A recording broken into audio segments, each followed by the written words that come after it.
فایده اینه زن ای اون مالهایی که ما جمع میکنیم میگذاریم از او خیلی زیاد است. زنی خوبی فرمانبری پارسا کند مرد درویش را پادشاه. عزیزای خدا میگفتن. خدا رحمت کنه شیخ سعدی. السلام علیکم برادرها بسیار شما میپرسید برای همین که مریضان هستای دارو بله هستای پیزوست ایگیپای بندکس هم برای کودکان هم برای آدمای کلانسال بندکس تبلیت کش استفاده میبرند در کورس لشینی سپاش کشه. آدمایی که مثلا سن سالشو کلان باشن میتونن استفاده برن. آدمایی که سن سالشو خورده یعنی 10 ساله پایانن سیرو بسته کورس لشینی یکتاش دستش نای در کار دین ترینم خیلی یاردم میکنه.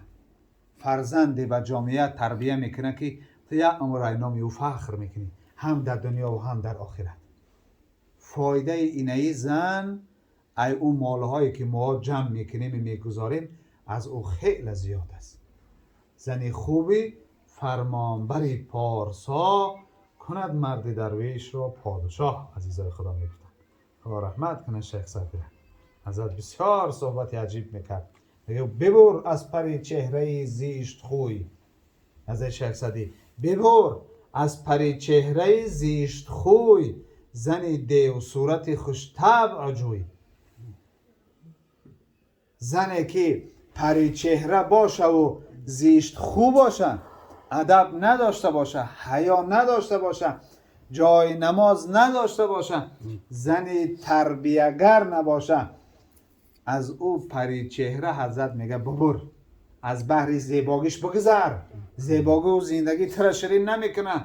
زیباگی و هیچ وقت حیات تر زیبا نمیکنه. زنی دیو صورتی خوش طبع جوی.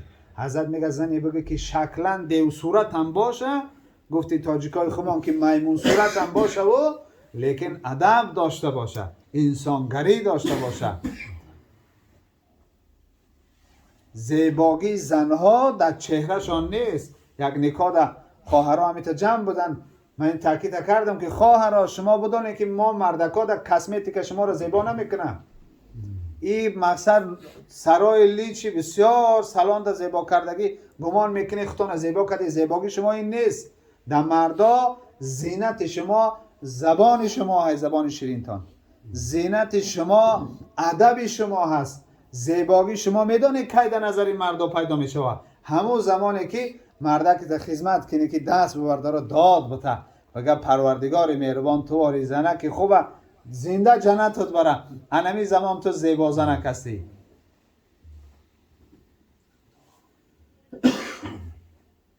پیامبر صلی الله علیه و سلم گفت بهترین مال برای شما زن صالحه. ما روایت دیگر هم داریم که پیغمبر صلی الله علیه و سلم فرمودن اد دنیا متاع، دنیا همش مال است، هر چی در دنیا هست مال است و خیر متاعها المرأة الصالحه او کما قال نبی صلی الله علیه و سلم. حبیب خدا گفتن بهترین مال دنیا را اگر بخوای بگیری، حالی نمی یک بازار میریم، این همینجا ما و شما مقصد پیش بازار خطی گذاشتیم و اگر همین بازار بریم بدرویم همیشه مقصد ما همیه که بهترین مال بگیریم وگرنه در اون بازار همش مال هست. در اون بازار یگان مقصد چیزی بیکاره را نمیارن، نه؟ همه چیزی که در بازاره مال حسابه. لیکن فکر ما همینه که بصفت شو بگیریم یا مال خوبش، مال ای داخل 100 مال میگیم خوبش کدامه همون را ما را بتین. پیامبر صلی الله علیه و سلم گفت از همین دنیایی که همش مال شما بخوایم بهترین مال همین بازاری که نامش دنیاهای اگر بخواهیم بگیرین زن صالحه را بگیرین. زن صالحه بگیرین شما ای دنیا بهترین مال گرفتین.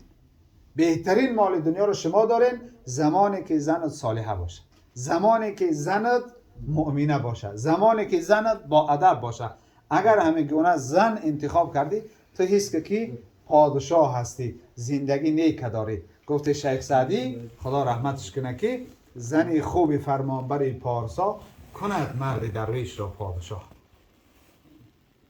زنی نیک برای ما و شما زندگی بسیار شاهانه را تقدیم میکنه برادر عزیز. و این خاطر همیشه در انتخاب همسر ما و شما باید احتیاط داشته باشیم و کار کنیم همسر انتخاب کنیم که او همسر در زندگی ما و شما فایده آور باشه، فایده آور. ولی امام احمد خدا رحمت کنه، همین قصه که میکنیم و دعا میکنیم، نه باید به بزرگا میتیم انشالله. امام احمد میگه بسیار زنی خوب داشته، خدا همین زنکار در همین جامعه ما همینطوری زنکار رو زیاد کنن. باور که همین قصه ها رو میخونی که انسان تعجب میکنه، آخی همینطوری زنکای صالح هم دمی روی زمین بوده است، همینطوری زنای مقصد دنیا بیزار بوده است که هیچ حالت اونها را مقصد سبب نمیشده که شوهرش به غضب بیاره، هیچ چیز او را در این حالت قرار نمیداده.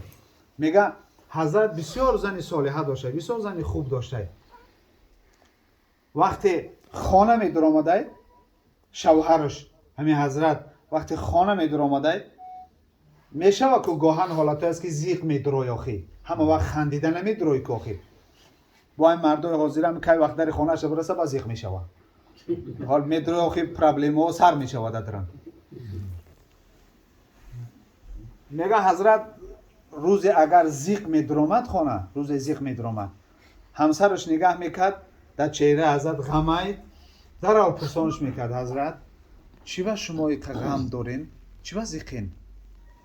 اگر میگفت که برای دنیا، اگر مشکلات دنیا را میگفت که امروز نیافتیم مقصد کار سوز شد، یکان اینمی نارسایی زندگی را اگر میگفت، زنش میگه تاکیدش میکرد که حضرت این دنیا کرایی غم نداره، غمی دنیا را نخر، هیچی گپ نداره امروز نیافتی، اما خدای رازق هست، آخی روز نداد پگه میتر، این دنیا کرایی نداره، غم این دنیا را نخر. من خدا را دعا میکنم پیشش ده، پیش مردک ده زنک دست میبرداشته است، دعا میکنم میگم من از پروردگار طلب میکنم که این غم تر از سر دور کنه. نخواه مردی مسلمان برای نیاوم زیغ بشوه، زیغ نشه مردک، حال دست خالی بدرا بروش تبین. اگر حضرت میگفت است که برای امر آخرتم، برای قیامتم زیغ شدم، مقصد امروز نماز کمتر شد، ذکر کمتر شد، مقصد بندگی را به طریق باید شاید انجام ندادیم، برای همین زیغ شدم. همسرش میگه تاکیدش میگه حضرت غم بخور، این غم ینک، این غم خوبه، خدا غم تا زیاد کنه که امر قیامت در سرت همیشه فکر کنی که چون که اوجا جای همیشگیه، اوجا جای همیشگیه، برای آبادی اوجا غم بخور، خدا این غمی تر زیاد کنه که تو همیشه برای آخرتت غم بخوری، برای دنیا نه، برای آخرتت غم بخوری. ببین زنا را چه زنای خوبی بدن. امروز مادرای ما هم میتونن خیلی مادر بشون، خواهرای ما هم میتونن میتری همسر بشون، میتونن، فقط اندک سعی و کوشش کردن نکن. خدای مهربان چنین مادرها و چنین خواهرها را در جامعه ما زیاد گردانه. پروردگار مهربان زنهای به حیا را در جامعه زیاد گردانه.